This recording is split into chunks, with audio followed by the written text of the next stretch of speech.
Life can be very difficult when we live without the epiphany that we are so much more than our human identity. When I came face to face with God, so to speak, not in an interpersonal, person to person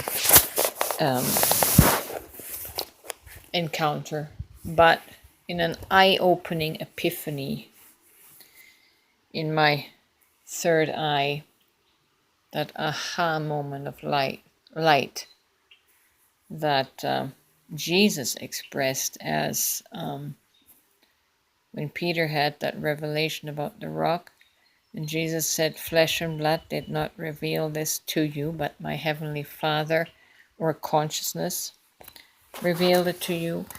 I mean, in that sense, like, right? So when I came face to face with the consciousness, the aha moment that I am an expression of Source God in this physical world as a human being, it alleviated so much of my psychological and mental suffering. And I'm going to try and explain why that is. You see, before, all I knew was that I was born a female, a woman, in this lifetime. And there are so many stereotypes around being a woman. And there is so much trauma and abuse attached to the identity of being a woman. Likewise, men, being a man, has its own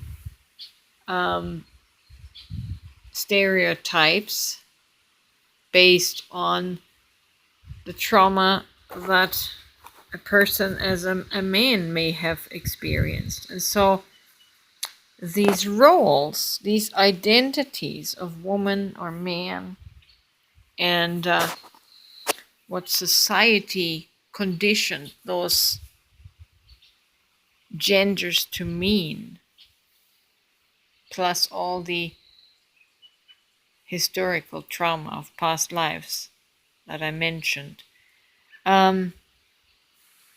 it can create suffering if the only identity that you know and are aware of is that of being a woman. And then society puts so much pressure on what it means, what a woman should be, how you should show up, as a woman, as in the role of a woman, right? And there are some negative things attached to that. So if we fully identify with the physical manifestation that we are, that be a woman or a man, or if your identity is that of a mother, if that is your strongest identity in this life, you are going to suffer. Because whenever something happens, you're going to suffer. Whenever something happens to your children, because your identity is linked to being a mother. That's very strong.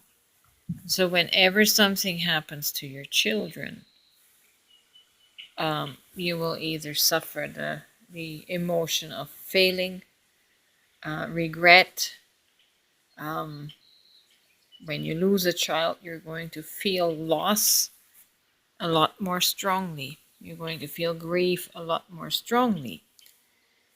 So, to bring it back to my opening, statement there. When I came face to face with the realization that I am a spirit being,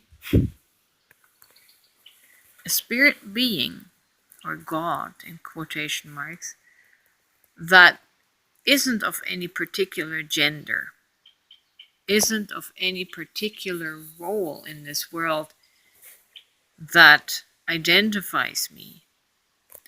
It took so much pressure off me, and also the suffering, because I don't have to suffer in the role of the identity if I fail in living up to that identity, right? I am above that. I am more expanded than just being a woman. I can function in a greater capacity from a greater consciousness than just being the woman, or being the wife, or being the mother, or being the husband, or being the father, and on and on and on. What are your identities that you strongly identify as? And if you experience failure or regret or loss of an aspect in that identity, is going to cause you great suffering. But when you realize in the epiphany, you can't learn it. It has to be a revelation that's given, that comes in from a higher source. When you realize that, you're not going to be shaken by all of the little attachments that we attracted, that we created based on our identity, our individual ego persona, right? So I'm not going to downplay that, if you're a mother and you lose your child, that's no big deal. It is a big deal. It is especially a big deal if mothering is your only identity. If you don't have anything other than that to fall back on, this life is going to treat you in a brutal way. It's going to be really, really hard, because you're always responding to the threat and the loss of your identity. But when you are able to identify with the greater consciousness that is God, these quote unquote little things, which are huge to the human persona, but these little things from God's perspective are not going to rock you as hard. You can glide over it more quickly and more easy than when you are anchored in your human identity only. Does that make sense? Just some thoughts might help somebody out there. And yeah, I'll talk to you again soon when the next musing arrives. By the way, what I previously said about identities, this also extends to our religious affiliations: Christianity, Islam, Judaism, Buddhism, whatever labels are out there. The stronger a person identifies with these labels, with these belief systems, the more you are going to experience the persecution complex, right? Because the idea that you have identified with, the belief system you strongly identify with, feels like an attack on you, because you have created an identity around the belief system. But is the belief system you? Is that identity really you? Or is there something more to who you are? Right?